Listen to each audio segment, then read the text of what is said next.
Bwana, dakika 90 zimetamatika hapa katika uwanja wa KMC Complex na sisi Simba Sports Club tukifanikiwa kufanya vizuri katika mchezo huu dhidi ya Dodoma Jiji. Ushindi wa mabao 6-0, performance nzuri kutoka kwa wachezaji wote ambao wamepata nafasi ya kucheza katika mchezo huu. Lakini hapa mkononi mwangu, mkono huu wa kushoto unaniona nimeshika tuzo ya mchezaji bora wa mechi, na hii tuzo imekwenda kwa Kibu Dennis Prosper, Kibu mkandaji, Kibu Norway. Jina lingine nani vile?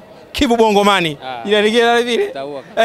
Taua kaka. Tumsikilize mwenyewe Kibu nini ambacho anazungumza mara baada ya kupokea hii tuzo. Nadhani inaonekana hapa vizuri kabisa. Tumsikilize mwenyewe nini ambacho atazungumza. Kibu, mambo vipi? Safi kaka. Uko vizuri ndugu yangu? Niko poa kabisa.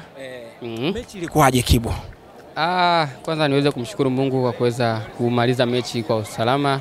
Wachezaji wote kwa upande wetu wa Simba tumemaliza tukiwa salama. Pia kumshukuru Mungu kwa kuweza kupata ushindi wa goli 6 na pointi 3. Mechi haikuwa rahisi. Ukiangalia Dodoma ni timu nzuri, lakini kwa sababu ya ubora wa Simba pia na nguvu ya wachezaji mmoja kwa mmoja tumeweza kudominate mchezo na kuweza kuimaliza mapema. Kwa hiyo niweze kumshukuru Mungu tu kwa kuweza kucheza mechi kikubwa na kuweza kumaliza mechi mapema. Nakwambia siku hizi utakuwa kocha, unaongea vizuri kaka kama kocha. Turudi kwako Kibu. Hii leo umefanikiwa kufunga mabao 2. Kwako yana tafsiri gani? Mimi siku zote nasema kwamba goli litakuja kwa muda wake, na mimi napenda sana kufikiria kuhusu kuimprove mechi kila leo na kuweza kuhakikisha kwamba timu tunapata matokeo.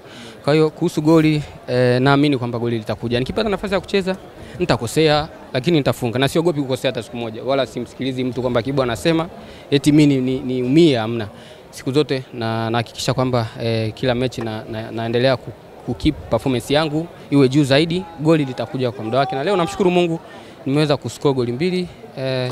Ndio naweza kusema kwamba Mungu asante kwa kuweza kunipa goli 2. Sawa Kibu, turudi hapa. Unafikiri leo hii tulikuwa bora kwenye maeneo gani mpaka kufanikiwa kupata huo ushindi?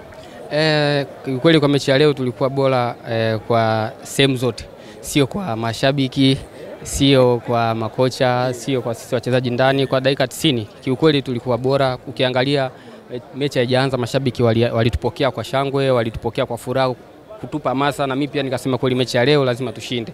Na ukiangalia intensity ambayo tulianza nayo mwanzo wa mechi mpaka mwisho wa mechi ilikuwa ni kuonesha kwamba tunaitaka pointi 3 na sio ya goli moja, ya goli nyingi, na kwa kweli umeona tumepata goli nyingi. Kabla hatujaja kwenye hii tuzo, unakumbuka ulivyofunga bao la kwanza ulifanya nini? Wakati unaenda kushangilia katika ile mabao yako 2 ulofunga, bao la kwanza unakumbuka ulifanya nini? Nakumbuka. Nikumbushe kwanza ile ulifanyaje? Au kufanya mara moja? Turudi sasa hapo. Kwa nini ulifanya vile na ushangiliaje vile Kibu? Mimi mwenyewe tu nimeamua kufanya hivyo kwa sababu ni moja kati ya ishara kwamba kwamba kujisafisha mwenyewe na kujisafisha mwenyewe hii nafikiri hiyo ni ishara hiyo. Umetakatika sasa. Katika kwamba ndo goli langu la kwanza, na mshukuru Mungu pia kwa kuanza na goli 2.